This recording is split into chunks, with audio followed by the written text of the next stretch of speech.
Is there any protocol to start the lecture? Yes, Prof. Gopal, you may proceed Yeah. to start Okay. a new keynote, another keynote session. Thank you very much. I'm very much a part of this team and it's a pleasure. In fact, looking at the kind of logins, the people who are attending this session, I'm tempted to tell that had it been a non-scientific forum, I would have titled my lecture, Am I Dreaming? Instead of simply imagining. It's very reassuring to see Professor Junjo Batada, Professor P.V. Subramaniam, Dr. Kalyan Raman, Dr. Felbin Kennedy, whom I have known for so many years, and Dr. Xiang Tan, with whom I have been interacting for the last few months. Hiroshi Sakai, whom I have met him a couple of years, we have been interacting with each other. Rijesh, whom I have worked. Dr. Shashi Tiwari said she would join if time permits. So without much ado, thank you very much again, Professor Junjo Batada, for giving me this third consecutive opportunity to speak in UMSO conferences. Let me just launch my PowerPoint presentations. Is the PowerPoint visible? May I get a quick feedback on that? Is it into the PowerPoint mode? It's visible, sir. You should go into the presentation mode, Professor. Thank you very much. So this is indeed fascinating, a triple conference, and the topic is related to all three conferences, but I would want to emphasize the International Conference on Unconventional Modeling and Simulation Optimization. The title of the topic, Logical Foundations for Reasoning in Cyber-Physical Systems. The keynote is what Professor Junjo Batada advised me to do, and it's a Boxers Day. Begin with ERCIM news, which is not so popularly read in academic circles. It has a special theme at that point in time, in April 2011. It is unconventional computing paradigms. That's about 10 years back, a decade back. Despite being formulated post-relativity and post-quantum mechanics, classical Turing computation is essentially based in classical physics. We presume that since the Turing model is classical, the computational model is classical, the physics associated is classical. We don't have to make any explicit mention of any physics inside that. And we strongly believe that physics is good enough to make sure that it apes or it mimics the human brain and its wiring system. Tall order it may sound, but what we keep telling after 100 years, centenary was celebrated in 2012 and is very active with the Turing Centenary Advisory Committee. Thanks to Barry Cooper, who was chair of this TCAC. We have somehow opined that many of the core ideas of Turing are yet to be implemented. What got implemented is in the realms of what was called a physics that is automatically assumed in the machine that is there. John von Neumann noted that anyone who considers arithmetical methods of producing random digits is, of course, in a state of sin.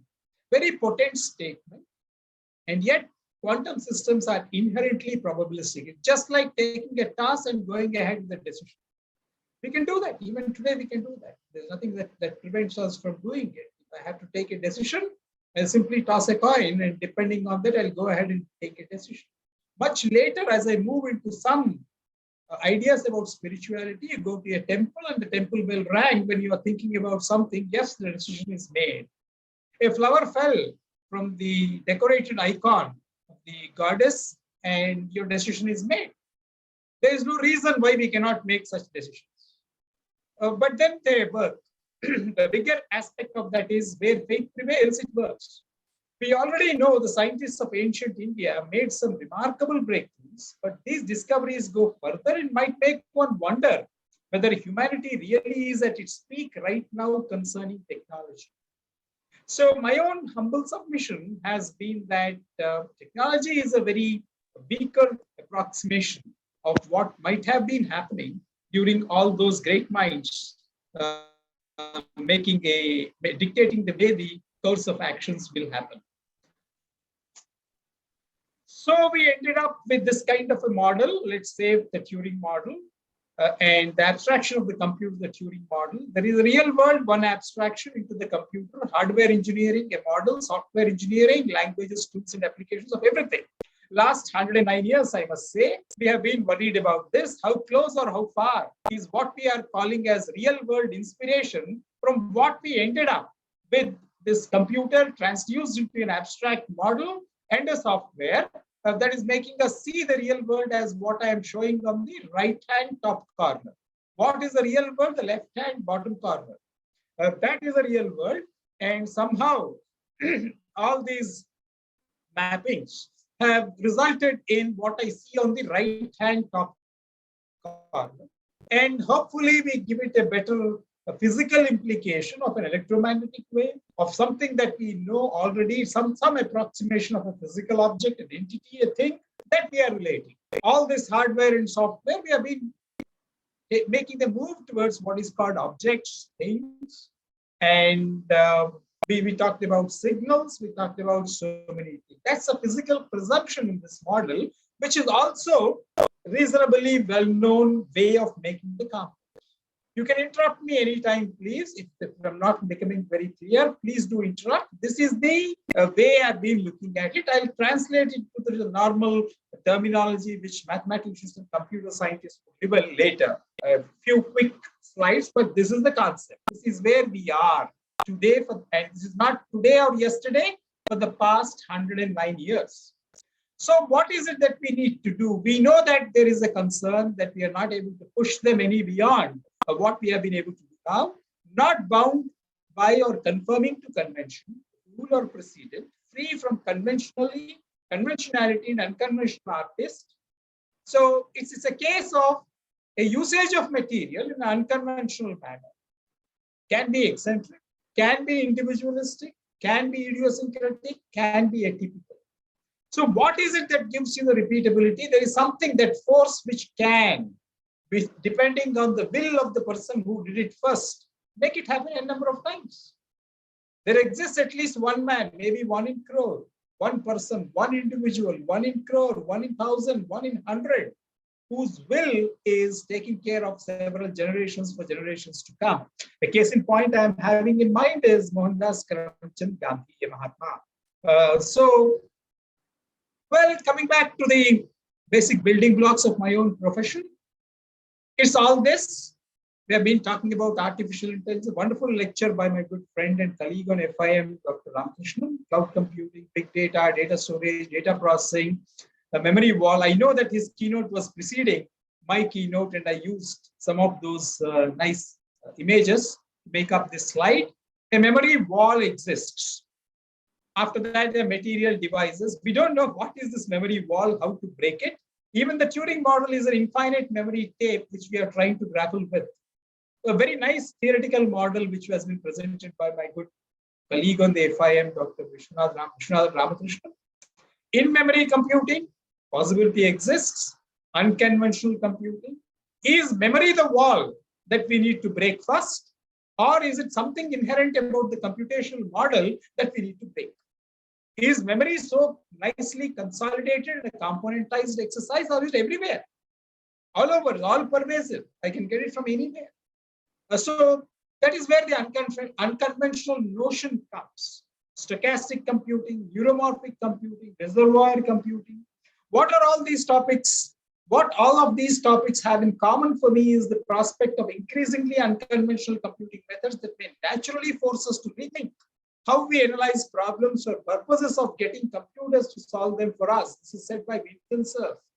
Communications of the ACM, October 2014, volume 57, number 10, page 7. Just that one pager from Winston Cerf has been so illuminating. Yes, it is there. It's an open idea. I do thank my other good professional friends on other conference series, Kristin Kaluda, Adam Adaminsky, Yaru Yugoslav.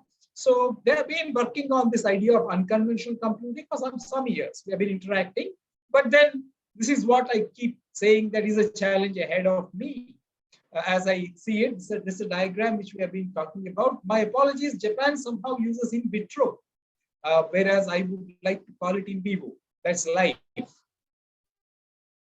In silico.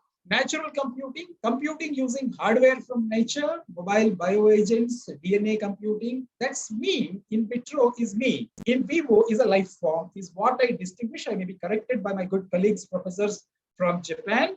It's in vivo according to me. That's what I've used. So in silico is very dry, cut and dry, neural networks. We have tried all these things, computing using ideas from nature. They have been drawn from the nature. We wanted to mimic the wiring system of the brain, but coerce it into, at the end of the day, the most generic of the models, Turing machine model. So in vivo is what I have been trying to tell. And when life is at stake, the proofs may also have to be different. This is my humble submission. And therefore, we say that whether we want to call it a last mile problem in proof or simply the need to protect the life form, whatever it is, need to protect the life form in whichever form it is, makes us think of building a reasoning system outside of the logic. That explains the topic of my choice for this lecture. Earlier on, the earlier edition of Waseda, I was talking about carbon silicon interface, the need for that. We need to build a system that respects the principle of life in vivo. And if we can tend, we can keep tending. And I'm both apprehensive and also thinking that that's maybe the best way out to take recourse to the Western mathematical symbols again. So that the restrictive model of using the Western mathematical symbols like sigma, pi, theta, phi, psi. Professor Vishwanath Ramakrishnan was nicely explaining the idea of psi. So the same symbols, even if they come alive, should be easy to manage. We may chastise them in our own way. My apologies. No offense meant, but that's how it is. Chastise ourselves or baptize ourselves. But that may be the safest limit in working with these ideas. My passion for geometry was so dominant when I was an MTech student, and the postgraduate award was there with me. Virendra Gupta Award for Best Student Paper in February 1988. January 88, I won the award. February 1988, CSI Communications had announced it. We have all been talking about God is being a geometer, thanks to Galileo. And we think that most of the brilliant minds of mathematics in India have been talking about geometry. They were all great geometers. Now, this geometry, for some reasons, has gotten into the form and format as is seen at the bottom of the slide, the spin Hamiltonian. Any physical system we can represent in the mathematical model using sigmas, phi's. And that kind of a constraint is a very nice limit for me to think of, even though the quest of the mathematicians in that geometric method is nothing short of infinity. It's the Brahman, it's the ultimate, that's the infinity, that's the goal. No other limit, nothing should happen. And I am more conservative in thinking that this limit is still necessary. We need to have those confines. Geometry and the origin of the human mind. The human mind has two major components, one with its antecedents in biology and behavior, other with antecedents in geometry. We left out biology. Biology was very nicely left out. First thing we did is leave out chemistry. In engineering, the first thing that we learn to do is keep chemistry away. Because engineering is primarily an art of compromise. We do approximate and we do not want trivial or nonsensical approximations or as well as compromises. Chemistry is out. Next, we are finding it very difficult to get biology in. The biology of neuron is still a puzzle. We talked about deep learning networks, we talked about neuron modeling, but biology is still a tough nut to crack. In the morning, we had Fukuda talking about certain good ideas about how the biology is now coming back into the loop. It's a great presentation. We have 105 research scholars with pleasure listening to him again. It's a geometry component consisting of language to the geometry, which was always tending to infinity in India, got tempered with the language, with the two U's, the mathematical sense of sigmas, phi's. No offense meant when I'm qualifying them as Greek symbols or Western symbols, but it makes a lot of sense. We see a huge sample that makes Carl Gauss a great mathematician. Give us the normative idea first. And the sense of truth and falsity that distinguishes and defines the human being. So the geometric component is what that got manifested as language, tool use, and a mathematical sense, which makes the statistics so valuable in getting the bell curve, the norm first. We see the norm first. That's very important for us. So I would reiterate that I would want to get back, maybe when I write this paper, I will get back all those symbols. I assure Professor P.V. Subramaniam, Dr. Felbin, Watada, that I will give the mathematical basis in equations form as I write the paper, formalize the paper. There is no agreement as to whether universal grammar exists or whether language as such exists at all. That is, there is no agreement as to which square is square one. We always say when hit right in the face, when you are hit on the halting condition, because we don't compute a halting condition in the Turing model, when hit as such, we do not really know which square is square one. That's the elegance of geometry, that's the elegance of space. But then we are still in a bounded framework. Abler, The Human Mind, Origin in Geometry, Science Progress. That's a quotation. And I dutifully report 5th India Conference, Vedic Wisdom and Global Issues, presented at Srisailam, Andhra Pradesh in 2001. Dr. Shishi Tiwari herself was the prime mover for this conference at Srisailam. Srisailam is very important for us in Andhra Pradesh and India. We'll come back to it later. Cogito ergo sum, I think, therefore I am. There is nothing so fascinating about it. It's well known. It's a case of thinking. If you want to know the secrets of the universe, think in terms of energy, frequency, and vibration. Light cannot be anything else but a longitudinal disturbance. Are we thinking in these terms is the question. What is that thunk? What is it that we are talking about? It's nice that it's a French original, the original language in which René Descartes wrote is French. Light cannot be anything else but a longitudinal disturbance in the ether, involving alternate compressions and rarefactions. In other words, light cannot be nothing else than a sound wave in the ether. Now, all this was not presumed as physics in the classical model taught by Turing, Alan Turing's model. At the same time, Alan Turing was perhaps thinking of something more. There is reason to believe that he was talking about other forms of neural networks which remain not fully explored. Sonic immersion theory, SIT, is the basis for this. Can we hear? That's the essence of Indian. I think, I hear, I am. Not merely I think twice, and I hear, and therefore I am. Very nice statement, which is made in Persian by Jalaluddin Mevlana Rumi. Mevlana is Maulana.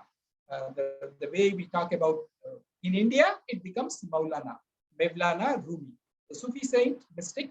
We have fallen into the place where everything is music. The strumming and the flute notes rise into the atmosphere, and even in the whole world's heart would burn up, there will still be hidden instruments playing. Hope it's only hidden, useful, and nice mellifluous instruments that are playing. This is what I think of Srinivasa Ramanujan. As I think more about it, the man who heard and knew infinity. This is what I think, and he visualized in the form of a goddess of Namakkar. Whatever he has heard is from a goddess. A very lucky man, Srinivasa Ramanujan. While we want everything to happen with Isavasya in India, know the infinity. So Srinivasa Ramanujan, according to me, is the man who heard and knew infinity, not merely who knew infinity, heard and knew infinity as visualizable form, the goddess of Namakkar. Then came the so how do we express this? Where is that language? Where is that boundedness coming from? Devanam Nagari, Devanagari Sanskrit. There's no need to think of only Devanagari. Rishi Pingala has created a binary system, a way in which he created the bounds, the chandas, the prosody, the language that tells this is how you should speak. That's called Chandas Shastra. This is by Pingala.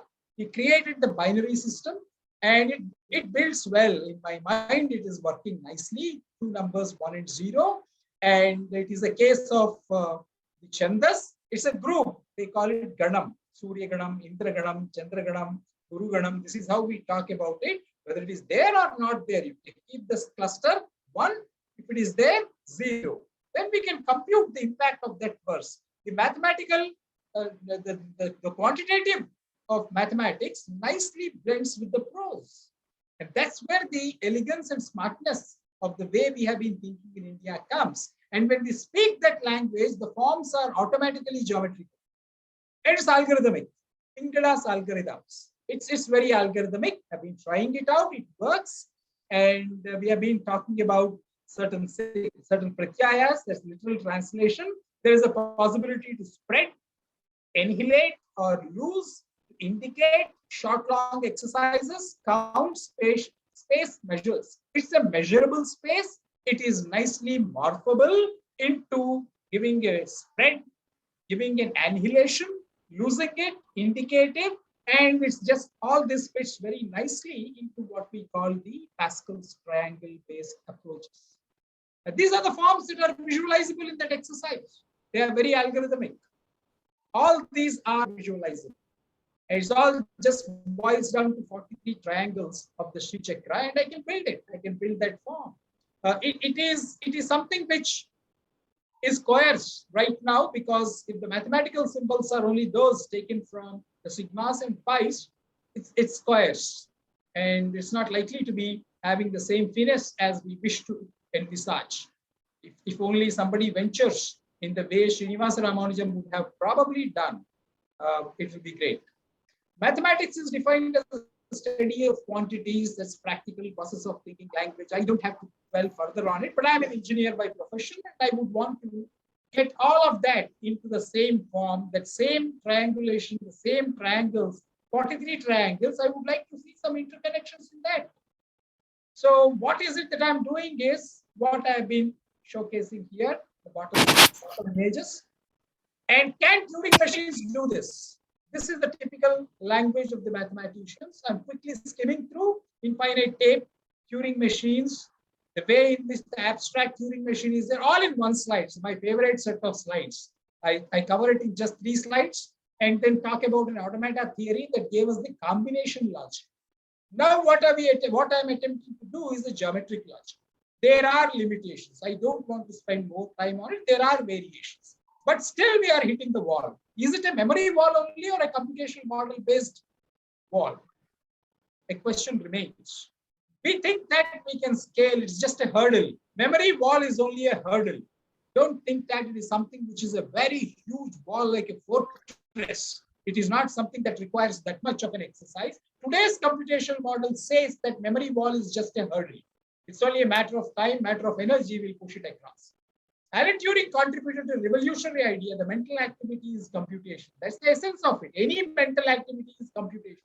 That computation is classical. That computation imbibes the classical physics. So thinking is just that. But then above that, what's happening is mind. That remains sublime in the way we have used Turing's machine models.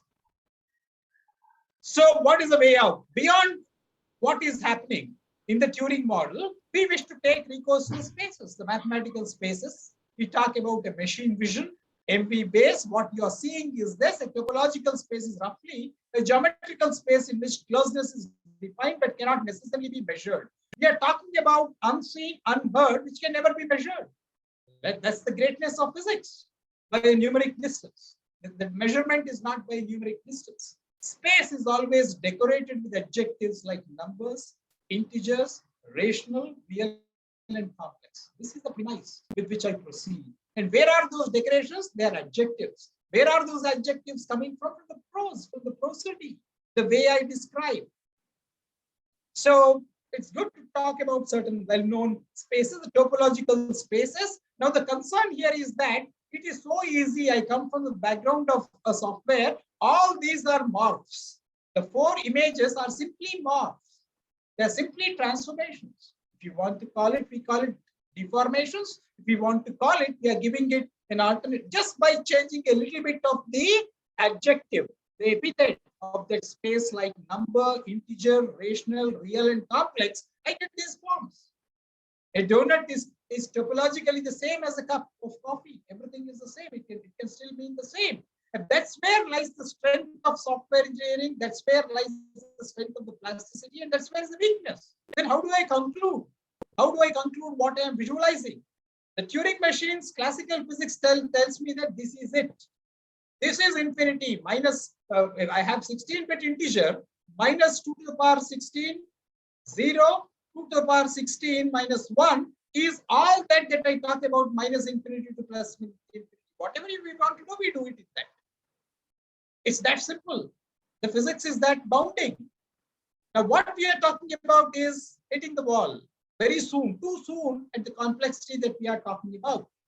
Now, what is the change that we are talking about? Just one letter change. Cream becoming cream gives this much of a form difference. That's the concern. Please look at the bottom forms. HREM, H becoming K gives this much of a difference. When we are operating in this kind of a representation, which is L topological space or any other topological space. Therefore, what is it that we said? We need to talk about logic, we need to talk about reasoning. On its own, it behaves like that.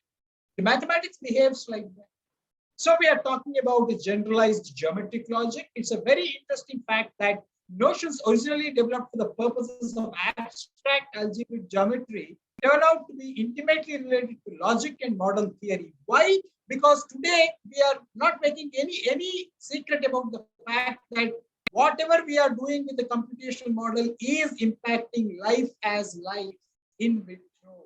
We have challenges. We are addressing that in true earnest. How to make sure that the life forms are all well regarded and safe. Now that's proving to be a bit more difficult. In vitro is a challenge. In the morning, we had a very nice lecture. Now I move over to that. We have similar geometric logic statements, conclusion, conditional statement, conjunction. We can create a syntax, we can create a compiler, we can create a form. As a matter of fact, we did it earlier on. We wanted a hardware description language. Now I talk about the geometric description language. Tomorrow we'll get a compiler using Lex and Yak on Unix boxes, and the geometry works. Geometry most often concerns itself with declarative sentences. A declarative sentence is a sentence that asserts the truth or falsehood of something.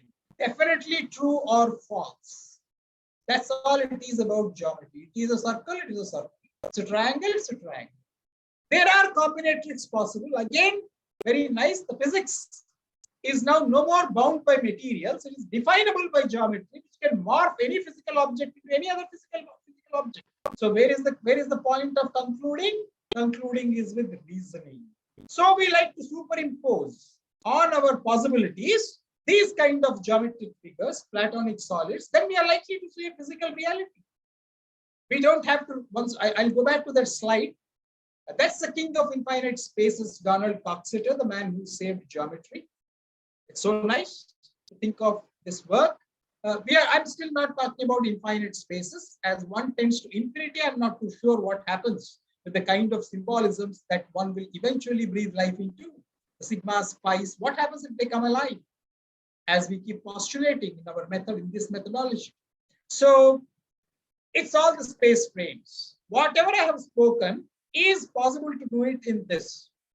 And we strongly think that unless we scale it into what is called the way the magic, the string of magical sounds manifests as chandas taught by Pingala, Rishi Pingala, there is no life in this.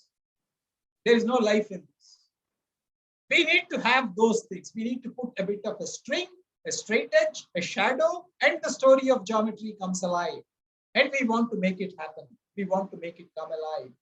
So this is the case of space frames. There are so many space frames. Many areas of Coxeter's work involve the study of symmetry. Perhaps his best known legacy is his work on the mathematics of kaleidoscopes, including those operating in higher dimensions. He described the Coxeter groups as the algebraic expression of how many images of an object may be seen in kaleidoscope. How many forms can this space frame create if I add one ka into that? One sound ka, one sound ha. If I add into this, what? That's really good. It's good to think of. And how many of them are valid physical realities? To be very candid, nothing is a physical reality. At the ultimate, at the positive end of infinity, No form generated appeals to the physical reality. That's the iconic forms which we are seeing: multiple heads, multiple hands, strange objects which we do not see now. They're nowhere around. That's what we get it. And towards that, there is a great prosody. How many such verses? We wouldn't know. Again, one person happened. Valmiki, he just uttered one shloka, and the magical effect is retained till today. We revere that magical utterance. One word, half a sound. It has a purpose, and that operates in this space. That's a theory which I've been experimenting with, working on, and I promise to illustrate a few things in the paper. But the concept is that this is my third straight paper in this area. Unconventional proofing is what I started with. I must thank Anna University, Professor Gijo Batada, my good friends, who have been encouraging. Aman Agarwal is somebody whom I definitely had some discussions with. And I did a talk at Waseda University on cyber physical systems. But the physics of that and the cyber that it means, it's not the brain, it's a cyber physical system. So we are talking about this much of an exercise in silico, in vitro, in vivo, and ex vivo. So this is where we have been talking about a bit of a difference. The Japanese professionals are quite adept at vitro, whereas I wish to use in vivo. There is something inside the whole living organism that is also getting impacted. It's not merely outside. So these are the terms which we have been talking about. In silico, it has stabilized. 109 years we have been doing in silico. That's a limitation. That's a hardware we talk about. Well, the usage of the term versus is still that BS in the middle. I thought a lot about it, whether I should put it or not. Should I make it a matrix? Should I make it a combinatrix problem? I leave it to the august audience to advise me further. I had half a mind to call it a cross. Put it this way, make some interactions possible in silico, in vitro, ex vivo, in vivo, and not necessarily always versus, but for the present it's versus. BS. I still wish to submit to the august audience that this kind of a liberty that I am taking may please be excused. But in reality, based on what I've been talking, it is some kind of a combinatrix problem of in silico, in vitro, ex vivo, in vivo. And I wish to swing between the in vivo to in silico to in vivo to in silico. That's the basis of my presentation that I've been talking about. And there are algebraic expressions. In theory, yes, we can find out how many images can be formed in a kaleidoscope. It was difficult. It's considered group. And therefore, if I write 108 verses, like what we call, that was the ultimate Shatakam. In India, Shatakam has a significance. 108 verses is what we expect. Then that's the boundedness. It's a kaleidoscopic view of everything. And what are the verses written in? There is a meter, there's a measured chandas. That's what Rishi Pingala has nicely documented for us. Tension plus integrity, tensegrity, the geometry of thinking is cyber physical. That is where the cyber physical comes, and I've given the adequate justification.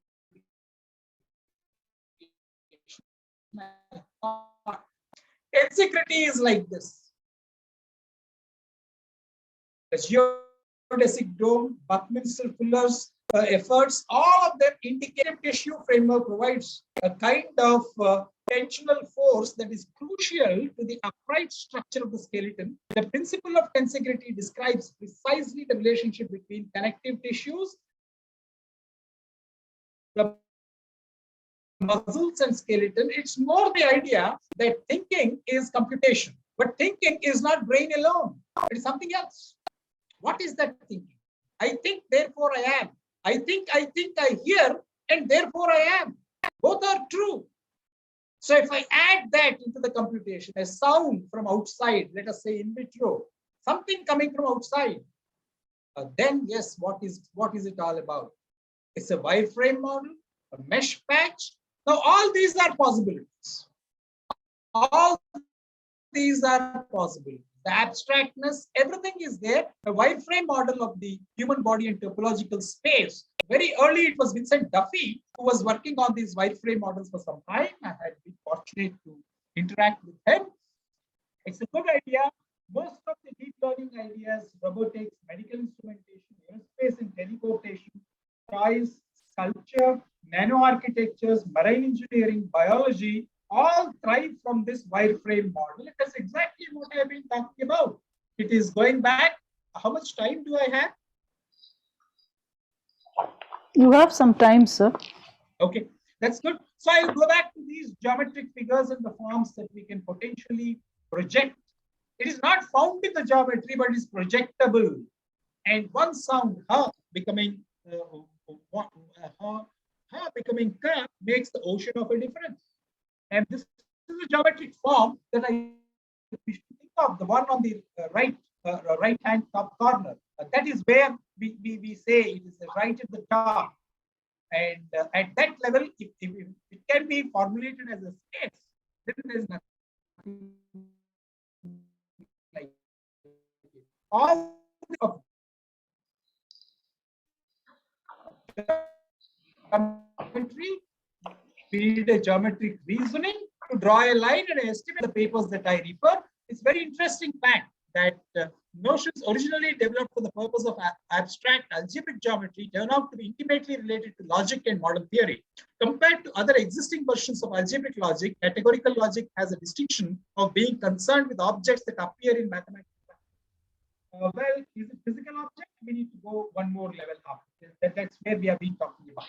And we can come up with a good set of statements. We can come up with a nice algebra, and we can go ahead, make one compiler, and it works. Theoretically, yes, it is not such a difficult exercise because geometric logic is having only few declarative sentences to work with: a conclusion, a conditional statement, a conjunction, contrapositive, converse, declarative sentence, disjunction, a hypothesis, and an implication.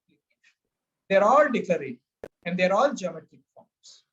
So I can represent whatever geometry I have been thinking in terms of these logic statements, use a reasoning chain to see what are the combinatorics that are feasible, possible, or maybe I would borrow a word from what Professor P.V. Subramanian was using, viable.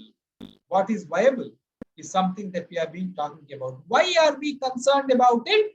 As one tends to infinity in this exercise, which is not necessarily minute and maximum on either side, on either extremes, then we are a bit more wary about what are the potential concerns happening on the physical realities, which include life forms. And I stem all these from whatever is being studied in index scriptures. I work in that area, and it has been particularly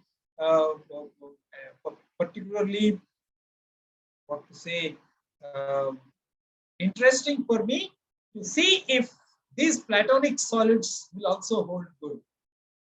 So I still keep thinking about something which is a very abstract space. There's no definition into which we will have to draw a line. We have to come up with a string. That's the title, string, which drives a straight edge, gives a shadow, and therefore the story of geometry.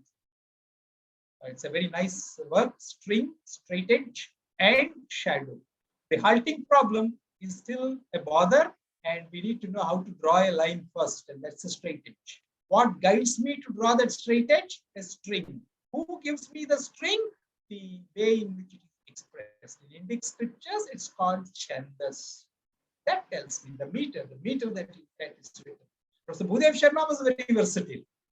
And I was also fortunate to work with Dr. Narendra of Yale University. We keep interacting every year. Whenever he comes to India, we do spend a week to 10 days when he stays here. Every time I meet him, we strongly believe that there is something which is, sorry, there's a typo here, Sri Chakra, space frames. So there are so many such things which we have been talking about. There is reason to believe that the seemingly poetic verses were actually some formulations that enable how to halt in that computation in a manner where the physical reality looks beautiful at the end of it. For a start, the physical reality is necessary on that.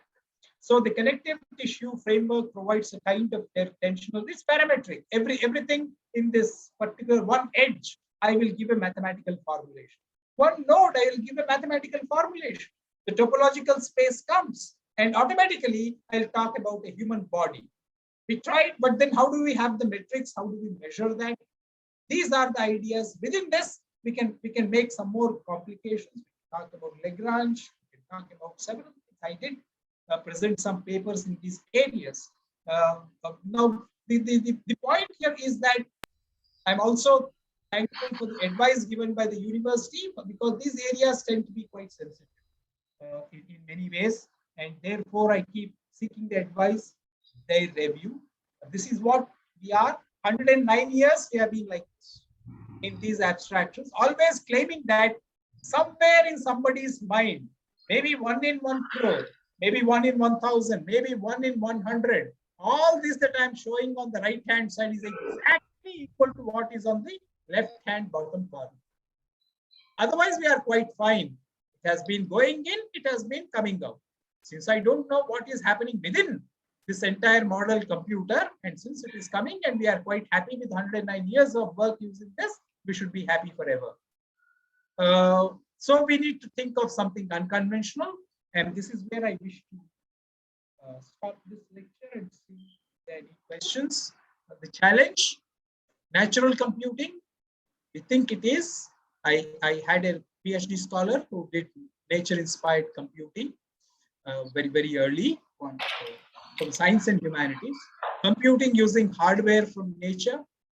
So in silico, in vivo. As we move, what is called, what increases is the wetness criteria, and the proofing criteria should be different. That's how I started. So we are at 12:15, and any questions? We'll throw open to the audience questions. Okay. That was quite an interesting talk, sir. Thank you very much. You know, the point is, it is not that I'm trying to come up with a theory of everything. No, that is not my intention. I'm simply making a submission that these building blocks of what I have been talking about, thinking about, working on, have been very progressively useful, and without making any kind of an innuendo or ill intention. It's interesting to note that you had been continuously working and publishing papers and presenting in conferences as a continuation. So that makes space for people to study further in that area. Thank you. Any observations, any comments anybody wants to make? We can just wait for another 5 minutes to hear from anyone.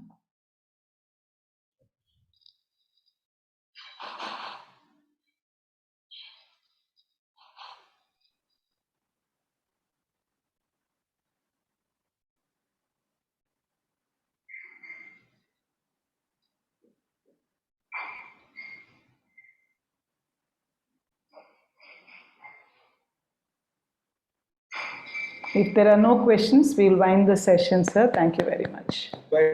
Thank you very much. Over to Professor Gopal for the next session. Thank you. Let me just close this. Close this. Yeah, screen sharing stopped, and there are some comments on the chat box. I'm saying that. Yeah, that's right. Why Ekakshari is powerful. Yeah, Dr. Shashi Tiwari has made a very important point. It changes the entire exercise. I tried to illustrate in a most commonly said way, cream becoming cream. The sound becoming ka makes an ocean of a difference. Will give me somebody who can rule this entire place, curve drags me out into a place of no return. If I may be permitted to use those words to describe, it's that powerful. So we keep talking about that the same idea. I hope I could take that question. It was there in Professor Srinivasan Kalyan Yes, Raman sure. has made a comment on your presentation as a brilliant one. And Thank you, he's sir. also making few remarks, sir, if you could substantiate. Yes. I